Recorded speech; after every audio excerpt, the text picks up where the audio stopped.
Hello, my name is Aaron. I do rants and reviews, and this is a quick look at the Asus VivoBook Flip 14.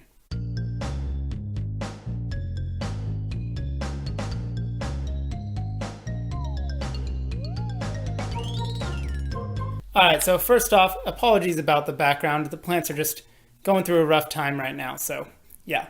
As I said, this is the Asus VivoBook Flip 14. It was released in 2021, and this particular version has been upgraded to a 1TB SSD and 12 gigabytes of RAM, and it's running on an AMD R5 processor. So in the box, you get your pretty standard stuff, your manuals and leaflets and whatnots. And what's this? What is it? Of course, it's stickers, because what's an electronic these days without stickers? Anyway, these are kind of cool because you can customize your keys. But anyway, why stickers? So moving on. And now the laptop itself, my spouse has been using this for about 6 months now. So this is going to be kind of just a general first impressions 6 months into owning this laptop. I'll go over what I like and what I don't like as much. First of all, the top is metal. That's pretty nice. I like that.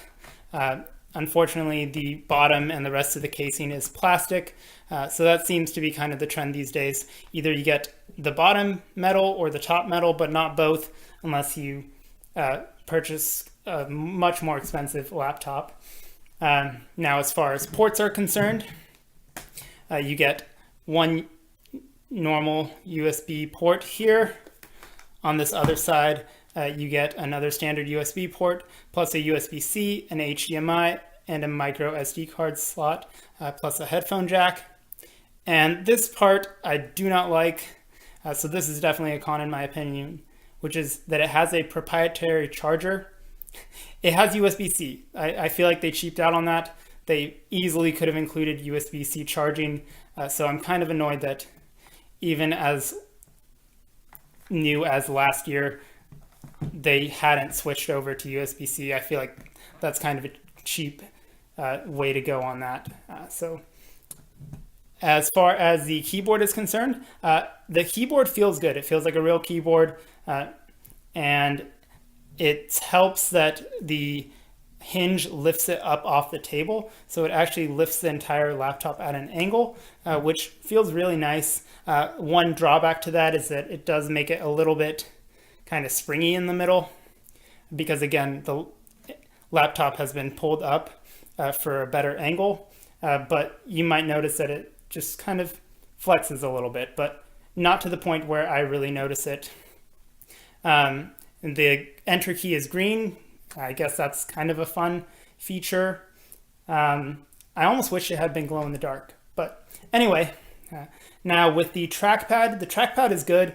I saw a lot of comments about how it was really mushy, but I haven't really noticed that unless you go to the very edge and press down. But if you're doing that, that's weird. No one uses a computer like that. So anyway, yeah, it feels fine as long as you stay away from the edges. But again,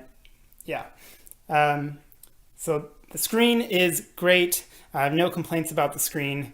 It looks good. It's full HD. The webcam works well. It is a 2-in-1. So for those of you that like to do tablet mode, it can do that as well.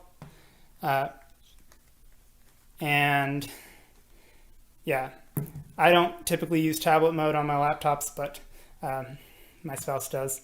So there's that. The sound is good. The speakers are rear, they're on the side and kind of mounted towards the rear. So the intent is that the sound kind of reverberates off the table or whatever you have it on. So that might be a concern if you use it on your lap or things like that. It might muffle the sound a bit. Just something to note. Another feature here that I like is the fingerprint sensor. It's integrated right here into the trackpad. Now, another option for this is to have a 10-key number pad. However, you cannot have the pad key and the fingerprint sensor in the same place. I'm not sure why, but that's just the way it is. So you either get a number pad or a fingerprint sensor, but you can't have both. Also, the pen is not included. That is an option. You have to add that on. So anyone who wanted a stylus or the Asus, the Vivo pen or whatever it's called, you would have to get that separately. Yeah, so there's that. Another thing to note is that the performance is great overall. Again, for just a standard laptop, you've got an R5 processor and Radeon graphics, which again, this is not a gaming laptop, so don't really expect more than what it's trying to sell. It's just for typical users, it works great. Performance has been great on browsers and multiple windows, things like that. One thing that's not so great, it seems to be the build quality. For example, these rubber little bumpers here, some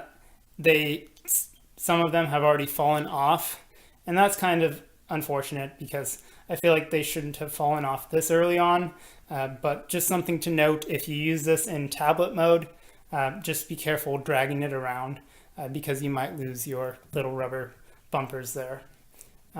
So yeah, overall, I think this is a pretty decent mid-range laptop.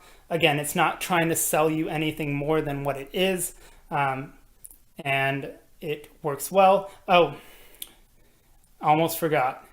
One last possible issue is that there have been instances where it has issues connecting and reconnecting to Wi-Fi. And I don't know if this is just this particular model or if there's just this particular product is maybe a little bit of a lemon. But occasionally when you take it from one spot with Wi-Fi to another, it'll take a few minutes to reconnect. And that hasn't been exclusive to one type of Wi-Fi, but just something to note. So there's that. As I was saying, overall, good mid-range laptop with good specs and good performance with maybe slightly below average build quality. But again, you kind of have to weigh performance, price, and all of that into account. So those are my thoughts on the Asus VivoBook Flip 14. Let me know yours in the comments, and I look forward to seeing you again in another video. Take care. Bye.